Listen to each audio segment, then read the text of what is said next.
আজি আমাৰ চুকলাই চাৰফাং অঞ্চলৰ কাৰণে আমাৰ ভাল খবৰ নহয়। মোৰ সমষ্টিত কেইটামানো গাঁও ঘূৰ্ণী বতাহত মানে বহুতো ক্ষতিগ্ৰস্ত হৈছে। ইয়াত মানে চোৱাপুৰ, ১ নং চোৱাপুৰ, জাবৰাংপাৰা, জলটংপাৰা এনেকৈ মানে বহুতো মানে বিভিন্ন ভিলেজ আমাৰ এই চুকলাই চাৰফাং অঞ্চলত ঘূৰ্ণী বতাহ 10:30 বাজে ৰাতি আহিছে। বেছি দেৰি হোৱা নাই, 2-3 মিনিট এনেকা। ইমান মানে ধুমুহাটো ইমান স্পীড আছিলে, ইমান জোৰকৈ দিছে, মানে বহুতো মানে দুখীয়া ঘৰৰ পৰিয়ালৰ ঘৰ উৰাই লৈ গৈছে। এতিয়া মই আছোঁ, আমাৰ STC ডাঙৰীয়ানী মোৰ লগতে আছে, আৰু মই ধন্যবাদ দিছোঁ আমাৰ প্ৰশাসনত দায়িত্ব থকা DC ডাঙৰীয়াক। তেখেতৰ নেতৃত্বত এতিয়া প্ৰশাসনে, আমাৰ DC ডাঙৰীয়াও মানে জাগাত আহিছে আৰু পৰিদৰ্শন কৰিছে। আৰু আমাৰ গাঁওবুঢ়া লগতে আমাৰ যিখিনি আমাৰ মণ্ডল আছে, যিখিনি ঘূৰ্ণী বতাহত ক্ষতিগ্ৰস্ত হোৱা মণ্ডলবিলাকে ছাৰ্ভে কৰি আছে।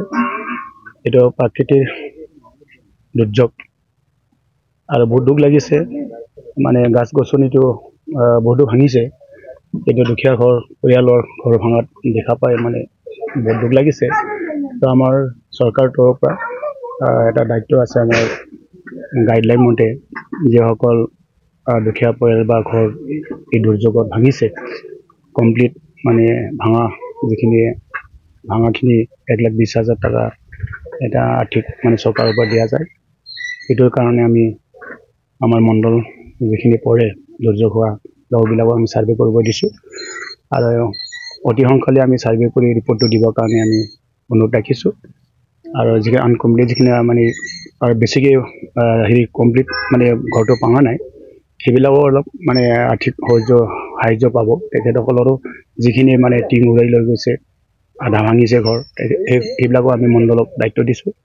আৰু SDC ডাঙৰীয়াও বহুত গুৰুত্ব হিচাপে দায়িত্ব লৈ এতিয়া কাম কৰি আছে। তো দুখ লাগিছে আজি এই ৰাতিত যে ধুমুহা আহিল, আমাৰ এই অঞ্চলৰ বহুতো ৰাইজৰ ক্ষতি হৈছে। তো আমি যিমান পাৰে চৰকাৰৰ পৰা যিখিনি ক্ৰাইটেৰিয়াত আমাৰ গাইডলাইনত যিখিনি আমি ৰাইজক সহায় কৰাৰ কাৰণে আমাৰ ছিষ্টেম আছে, এইখিনি ছিষ্টেমত আমি ৰাইজক সহায় কৰাৰ কাৰণে হাতত লৈছোঁ।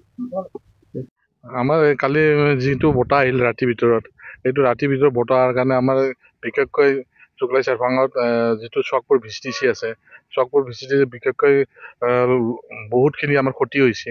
যেনেকৈ এতিয়া আমাৰ যিটো জহলাপুৰী পাৰ্কত আমাৰ যিমান সৌন্দৰ্য আমি বজাই ৰাখিছিল, ইয়াত ফুল বিভিন্ন ধৰণৰ আছিল, এইখিনি আপোনাৰ গছ গছনিৰ যিটো কালি তাণ্ডৱ চলাল, যিটো ধুমুহাৰ তাণ্ডৱৰ কাৰণে আজি বহুত লাখৰ ক্ষতি হ'ল। তাৰ হিচাপে আমাৰ যিটো বেটাগাঁও এৰিয়া বা এনেকুৱা ঠিক তেনেকুৱা চপৰ যিটো VCTC অঞ্চলৰ যিমানখিনি ঘৰ বাৰী, কাৰোবাৰ ঘৰ উৰি গ'ল, তামোল গছ বহুত ক্ষতি হ'ল, এনেকুৱা ঠিক লাখৰ বহুতৰ কিবা হৈ গ'ল, টিং চিং উৰি গ'ল, স্কুলৰ গছ পৰি স্কুলো ভাঙিছে। ঠিক তেনেকুৱা বহুত বিভিন্ন ধৰণৰ বহুত ক্ষতি হ'ল, যিটো আমাৰ যিটো কালি যিটো তাণ্ডৱ চলাব ধুমুহাৰ। আমি পাৰ্কৰ ভিতৰতো লাখৰ আমাৰ ক্ষতি হৈছে ইয়াতে, যিখিনি আমি বাহিৰৰ পৰা ফুল আনি ৰুইছিলে, ঠিক তেনেকুৱা এতিয়া ফুলো লাগিছিল। সেইখিনি ফুলৰ কাৰণে আমাৰ যিটো কালি ধুমুহা আহিল, যিটো গছটো যিটো পৰি পিনি তাৰ ওপৰত গোটেইখিনি ক্ষতি হ'ল। ঘৰ দুৱাৰ বহুত বিশেষকৈ বহুত জেগাত ক্ষতি হৈছে আমাৰ ইয়াতে। আমাৰ VCTC অফিচৰ টিংখিনি অলপ ভাঙি গৈছে। ঠিক তেনেকুৱা গাঁৱৰ এৰিয়াত বহুতখিনি ক্ষতি হ'ল, কাৰোবাৰ টিং উৰি গ'ল, আৰু বহুতৰে তামোল আছিল, আমাৰ বিশেষ তামোলগিলা বহুত ভাঙি গ'ল, তাৰ কাৰণে বহুত লাখৰ ক্ষতি হ'ল আৰু।